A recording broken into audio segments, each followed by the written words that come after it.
Welcome to Our Hometown, the show where we take a look at the people and places that make Brunswick County unique. I'm Jim McCallum, your host.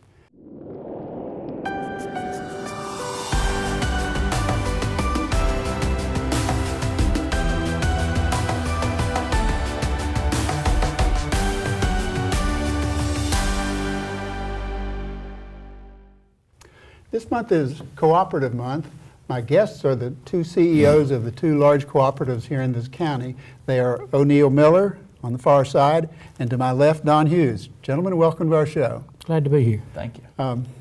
Such great cooperatives they are. Tell us a little bit about each of you, about your background and how you landed here. Okay. Of course, my name is Don Hughes, and I'm a native of Brunswick County. I started with the cooperative in 1969. Wow, okay. And as of tomorrow, I'll celebrate my 48th year. So I started out at the co-op, like I said, in 69, and started out as a meter reader. Okay. And I advanced from meter reader and went into to be a lineman. And from there, I was a staking engineer. I went to a district manager. I went to vice president of operations and engineering. And I went from there to COO, and here I am today. You've done just about every job. I've done about a little bit of all of it. Well, congratulations. And I'm here today as the CEO, and I'm proud and glad to be here. It's a great career you've had. Mr. Miller, how about you? Well, I started here at ATMC about 18 months ago. Okay. But I started working in the cooperatives 40 years ago. I thought you'd had a career in the cooperative. And I'm from a little bit south of here, Horry County, across the state line. Not far away, though. And I started to work there when I was in college. And kind of like Mr. Don said, I was on the administrative side, though. I started as a part-time office clerk. And the telephone co-op there was so small at the time, we didn't have a copy machine, and I spent a lot of my time running over to the electric co-op that was next door to us to make copies.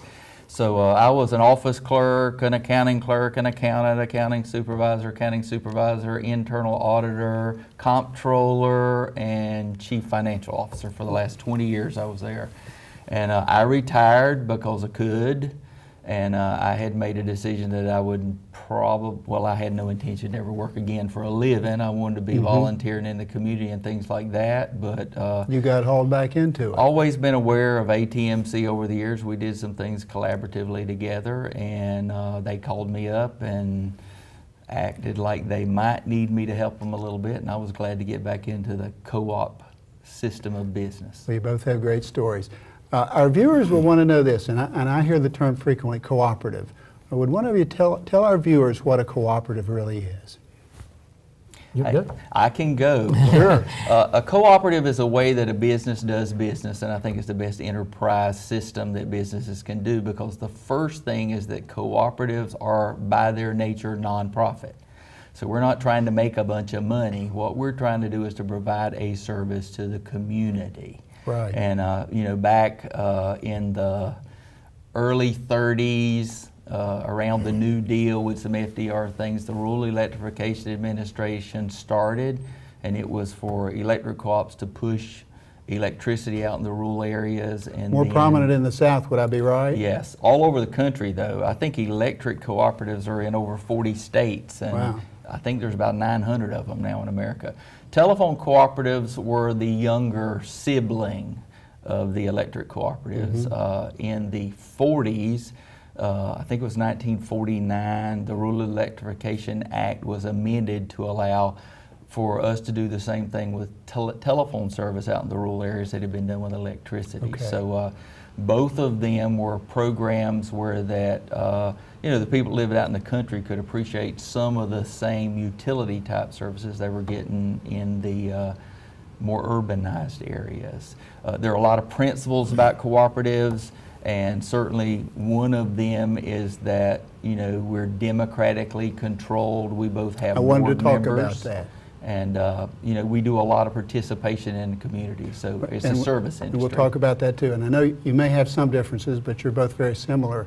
You have annual meetings, and you have boards that govern you. Is that correct? That is. Tell us more about that. That is correct. Well, when you come in and you sign up for electricity, and we provide that electricity to you, you become a member at that time.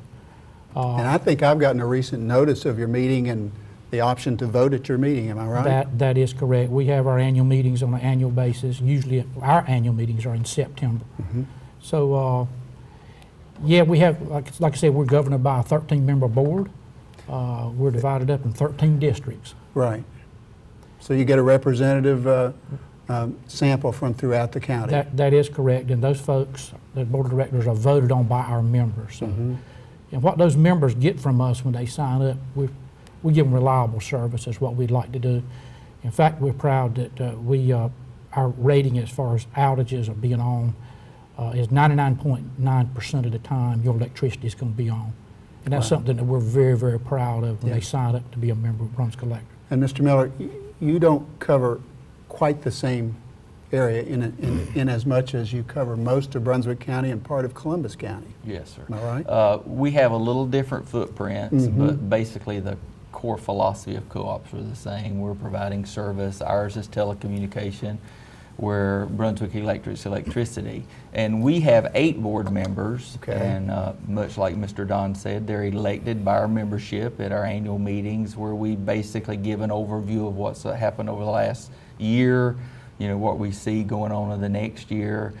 Our board members tend to be what I'd call a liaison between the communities they serve and the organization. If a member thinks we're not doing something quite right, or that they don't think they've been treated equitably, they call up their board member, and the board members call us, and they straighten us up. So we make sure that you know, that we listen. You know, the good thing about co-op You want to is know. we're more attentive, and we're right here and we're local. Yeah. I know from personal experience that each of your cooperatives is very involved in the community, and I want to talk with each of you individually about your commitment to the community in terms of scholarships and other events that you are responsible for. Well, we're very proud of what we do for the community. We're very community oriented. Just a few of our programs is our community grants program that we provide. I know about that. And our Warm Homes, Warm Hearts that we give money back into the communities. Talk about that for just a minute. Well, Warm Homes and Warm Hearts is when we give the opportunity of our members to donate. Correct. To help people that's in need, especially to pay their bill. To pay their bill during the winter times, right. when they're struggling and having a tough time.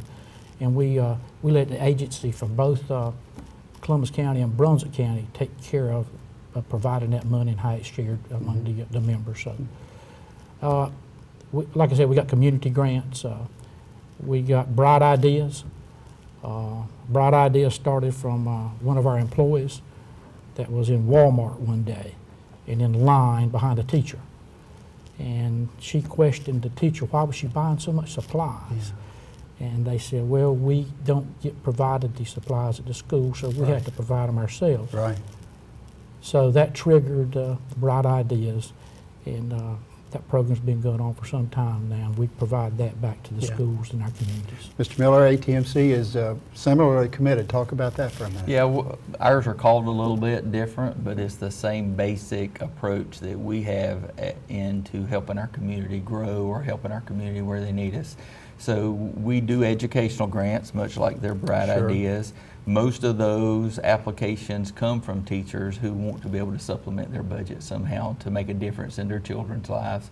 And then we do community grants where we tend to work with volunteer organizations by and large for them to be able to make a difference in the community in some way. Anything from providing glasses to people who need reading glasses that can't afford them, to helping them get to doctors, to you name it, they can apply for funding with us. And then in addition to that, also, like Brunswick Electric, we participate with the educational system by giving scholarships to high school students from our area to help them go and further their education and hopefully come back and make a difference in this county. Yeah. Both of your cooperatives are high-tech in different ways, but let's talk about the future. Tell our viewers something that we might not know about the next 10 years. What might we expect the next 10 years? Please. Well, I think one of our technologies that's coming on pretty strong with us right now is what we call mobile data. Okay. We put in the computers that in the trucks to where that we can go paperless, and we can send our work orders and our service orders directly to the trucks, and they can complete them through those computers within the trucks. Now, you have pretty good communication already, but this is a step above. That is a step above. That is correct. And if we're looking into the future of our infrastructure and so forth, we're going to be looking at probably another 2-year work plan, and we're in the middle of a 2-year work plan as we speak, of about $47 million. That $47 million is spent for new services. Let's mention your solar farm before I forget that as well. And that was one of the other things into the future. We do have community solar. We have one at North Bolivia, and we have one over in Columbus County next to Peacock. Mm-hmm. What that solar farms do is we'll sell those panels, we'll sell the output of the panels to you as a customer, and that subsidizes you not having to go and put Can you do solar that on your now, roof. or is that in the months and that's years to current. come? Okay. That is current now. Okay. Fascinating. And like I said, we're looking into the future and all the technologies and so forth, so it's challenging. Absolutely. It really is. Mr. Miller, your endeavors are even more high-tech. Give us a crystal ball look into the next 10 years. Well, the big thing for us is, our primary service already has grown to be broadband service, Right. and certainly our community has a need for speed. Much like Mr. Don said, we're in the process right now of a 5-year plan where we're basically going to touch every subscriber we have with increased infrastructure capability. So we're going to put a lot of customers on cable TV plant for internet service, where today the technology will give them 500 meg, and we're certainly putting many more facilities out that are fiber optics, fiber to the home, fiber to the node, fiber to the curb, and currently we can provide residential 1 gigabit internet speed. A lot of people get hung up in numbers, but that's about 35,000 times the speed we first deployed when we first began internet. Wow. So, as more and more homes have more connected devices, we have to add to our network to make sure that when they need the speed, it's there for them to have. What mobile device do you carry with you? Right now, I got an iPhone. People laugh at me because it's not the latest, greatest, but they're coming out with a new one. I read this week they're coming out with an X phone. iPhone 10, yeah. So I'll be upgrading pretty soon. Okay. When you get my age, it's kind of sometimes that I have, let's just suffice to say, I have things in my phone now I don't want to let go of, and I want to make sure that when we get the new one that all that I have is on that, and we have that capability to do that. So all my voice messages that I don't want to lose are there. And Let's talk about your growth into Leland also. okay. So what we're doing is, many people think of ATMC as a regulated monopoly, and that's went away a long time ago. A couple of our competitors actually can come into any area we serve and overbuild us. Okay, interesting. And but still we're co-op minded, so we're here to serve, the customer that lives in a very remote area and the customer that lives in an urban area. But you have a new facility there at Brunswick Forest, Yes, sir. and you're really competing there. Right, so what we're doing there is, we're going to the front lines of the battlefield, and we're Right. trying to make sure that we have the technologies that compete in our newest areas with the most density in it, because if we can make it work there, and our business plans work, and our customer service works, and our local office and local employees work there, then certainly it's going to work everywhere. So we're kind of moving the front lines out a little bit, and that same service that we're providing there is what we're looking to do in this 5-year plan across our area. I want to wrap it up in just a second, but I want to remind our viewers of how many hundreds of employees each of your cooperatives has. Give us a number, if you would. We have employed 170 employees, and we've probably got 35 to 40 contract employees Terrific. in here. Yeah. If I may, Jim, just Please. take a quick moment, just to give you a little background of where Brunswick Electric's at today. As you know, we started out with probably 100 members back in 1939, and today we got 74,000 customers, and we've got 90,000 plus services in our territory. We're the second largest co-op in the state of North Carolina, and the 36th largest in the United States. No kidding. Like Mr. Miller said, over 900 co-ops across the United States. Yeah. So we're fast growing. We're growing at a 2% rate. That comes up to average about 150 new services a month that we're putting in. We're probably one of the fastest growing co-ops, or we are the fastest growing co-op in the state of North Carolina right now. Right. And a lot of that's got to do with location. We understand that Sure. here on the coast. So But service means everything. too. service means everything, Yeah. and that's what we're here for, to provide the best service that we Yeah. possibly can. Back And Mr. to Miller, the I bet community. your story is very similar. They're actually a lot bigger than we are, but you know, they do serve more area than we serve, and they've been around a lot longer. You know, we're about 210 employees. We do have some contractors now that are doing some of our heavy construction, you know, depending on maybe 40 contractor type employees that are out there. And, you know, when we put contractors in the field, they have emblems on their vehicles Sure. that let them know that they're a contractor for us. We're probably around 38,000 customers that we have now.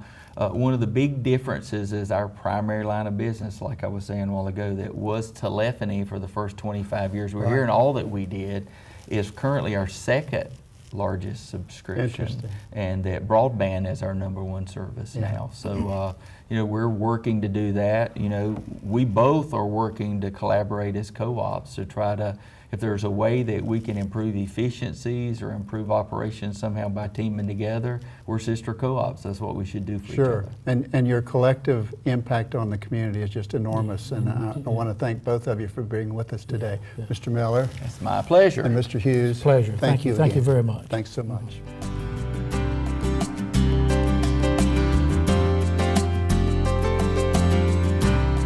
The administrators and the teachers, everybody, all the stakeholders were a lot more interested in doing more STEM. And so it seemed like a good time to apply for an ATMC grant and get more iPads in the classroom here for the art classroom and the music classroom. And it's been a big hit since we've got them. Well, these projects in music, what we did was use the program GarageBand in order for students to create their own original music that paired along with the project they did in art class. Their goal was to create music that represented the same core value they created visually in Minecraft. Minecraft is where you could place blocks wherever you would like, and you could just let your imagination flow through, and you could almost create anything you would like. My teammate was Lydia, and we worked together, and we came up with the idea of a bouquet. In art class, we created an American flag and a duck to represent the value of honesty. In music, we use GarageBand to create music to show that same value. You know, with this new creativity, they're able to create their own ideas and work in new ways, which are going to solve the problems that we're having today in the 21st century. One of the great things about Brunswick County is we have a lot of STEM industries here in our community. We have the power plant, we have Corning over in Wilmington, and ATMC is a big employer here in the county, and they're part of our community. So it's really great that they're able to facilitate our schools having more technology by doing grant funding. It's so impressive and it's so amazing that they're willing to invest their money into the lives of these students that we have here at Bolivia. Because a lot of these students may not have the ability to do this stuff on their own, and because of ATMC, these kids are getting opportunities to learn in new ways in the evolving world with the new technology that's coming out.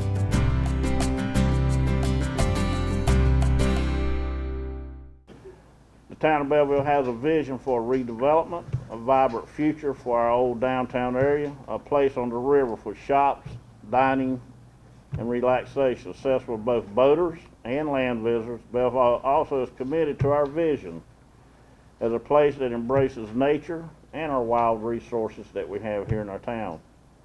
The new town hall is a symbol we are committed to our vision and a commitment to the people of our town to make Belleville a great place to live and keep a small town environment here. And I think our people, we hear that from the people of our town constantly. They love the small town environment, and also, I'll brag a little bit, our taxes are real low. We're here with Mayor Mike Allen. Mr. Mayor, it's been a terrific day. It's been a terrific Jim, day. it's been a wonderful day. You know, the grand opening for our brand new town hall. I think this is a promise kept that myself as It's a mayor good term. I and the like that. commissioners that we kept to the people of our town. Yeah.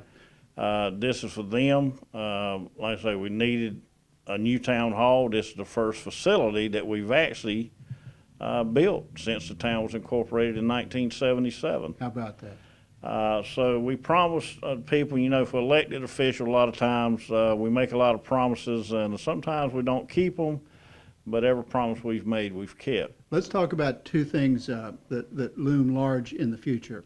One is connectivity to Wilmington by way of an exercise path. You're going to have to help me out with the terms. Yeah, one of our visions that we're already working on is a path from our Brunswick Riverwalk over to the U.S. North Carolina battleship. Right. Is that for bicyclists, That's walkers? bicyclists, walkers. We got a lot of beautiful natural scenery. Oh, absolutely. We want to take advantage of that, and working with our local government and the state port authority, we're trying to work on getting that pathway and bike path all the way over to the battleship. And I won't pin you down on numbers of months or years, but you're working actively on that. We already have an active vision. We've sat down with all the players, so it is it's on the table, and we're working on it very hard. Now, for our viewers, we're here on Route 133. Did I get Correct. that right? Mm-hmm. All right.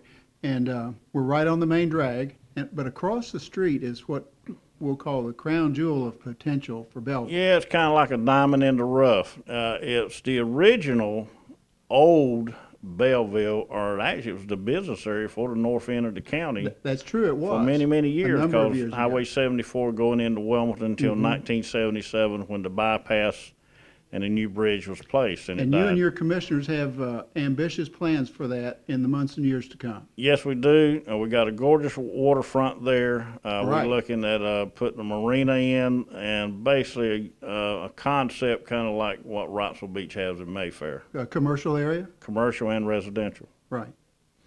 So it's an ongoing project. So we're looking forward, and the growth rate that we have on this side right now is just unbelievable. I Absolutely. can't believe how things are growing. Mr. Mayor, on behalf of ATMC Television, we thank you for having us here today. We've had a great time. Now, with the dedication of our new town hall, we've taken a giant leap forward in transitioning our town to the future. We have enhanced our public image. We have provided our residents with facilities, events, and functions they can point to with pride. Housing in our town is being sold at a breakneck pace. Our tax structure is less than half of the surrounding towns. Our debt load is among the smallest in the region. Towns such as Oak Island, Southport, Boiling Springs Lakes, Topsail Beach, and others are actively seeking our input and advice on how we were able to do so much, so fast, for so little. We have set a bar other towns are striving to attain. The crossroads we once faced is now long behind us. As we move forward, Belleville will continue to evolve and embrace the future with confidence and pride. I'm here with Frank Williams. Frank is the chairman of the county commission. Frank, tell us about your impressions of this terrific day today. It's a beautiful facility. I think, we're very proud of the town of Belleville and all the towns in northern Brunswick County, and this shows that they're a town that's on the right path. It's a great place for their citizens to come and congregate, and this, combined with the Riverwalk that they've already opened, just shows that they've got a great vision for their future. Yeah, and that's so important. But the one word that comes to my mind is growth. Talk about growth, particularly of this area. The whole county is growing. We're one of the fastest growing counties in the state, and a lot of that growth is concentrated in Belleville, Leland, and the surrounding towns. Even out in Compass Point, which is unincorporated, but is an extremely fast-growing community. And I think it just shows we've got a great thing to offer here. Whether you're a family that's got a job in Wilmington or somebody looking to retire, it's a great place to live. You and your county commission also work closely with all of the 19 or so towns that we have in the county. Absolutely, and obviously I represent the ones in this end of the county as their district commissioner, and I stay in touch with them, and they certainly call on me when they have a need, and I want to see all of them succeed. They're all five different towns, but every one of them's an important piece of our county. Concerns and questions interactively, freely, and promptly. The project was successfully completed within 2 days of the initially projected scheduled date, in spite of all the rain we've had this season, and within the budget agreed upon. For a government project, that's saying something, and we in Belleville are proud of that record. Finally, there are the unsung heroes of this project. People like Hernandez Tree Farm, who not only provided sod and planted the trees and assisted with placing the sod, but also donated the corner garden out in the front. People like Kent Goodwin, who invested untold hours in landscaping service and guidance. And of course, our own John Allen and Jim Butcher up in the back. I'd like to recognize both of them, please. Raise your hands, John and Jim. Those two gentlemen moved mountains. Let me tell you, they moved mountains to make this project a success. We sincerely hope that you, the public, are as proud of this new Belleville Town Hall as we are. As I've stated in the past, Belleville may be one of the smallest gems in the necklace that makes up the Cape Fear region, but there is no doubt we are one of the brightest. I'm here with Frank Eiler. Frank, thanks for being with us. You're our representative. Even though technically you don't represent Belleville, you're here nonetheless to support Belleville.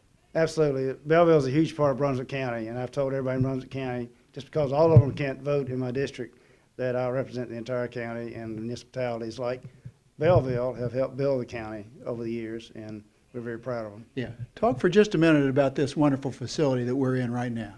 Well, the facility like this, I remember when they were going from one office to another and didn't have a permanent location, and a facility like this can help consolidate your services, can help you be a bigger factor as far as the economy, and people know where to go to get their permits and know where to go for the police and their leaders, know where their leaders are. Yeah. Where to find them. Now, we've just enjoyed 5 or 10 minutes with some of the other county leaders, and they've talked about the future of Belleville 5, 10 years down the road.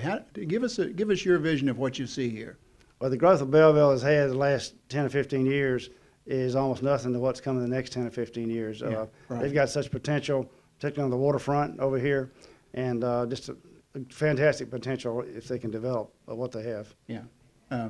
I think in the next 10 years, we have not yet imagined what we'll see here in Belleville.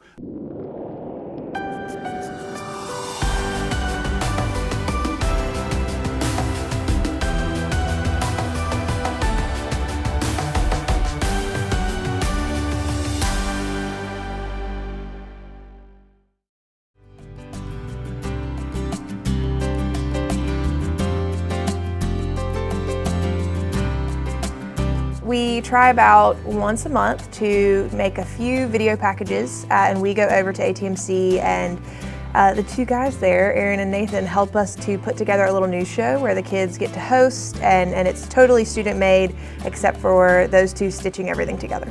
I think the students really look forward to ATMC Day. It's like a little field trip except for a little less stress on me because it's right across the street and we get to go into the studio, and I think they really enjoy being on film. It's a fun experience for them that they don't typically get as high school students. But then also it has a huge impact on the school population and those students because a lot of teachers will show Trojan Vision in their classroom and it spreads the word of what we're doing in our journalism class with the help of ATMC. Trojan Vision's taught me a lot, not only in the technical part of like filming, but also in becoming more involved in my community, especially like in West Brunswick, because before, you know, I would just go to school and like not really take in anything other than my small friend group. But as I worked with Trojan Vision, I had to go out and tell stories about the student body at West, and I learned about how talented we were as a group and how many diverse backgrounds there are at West.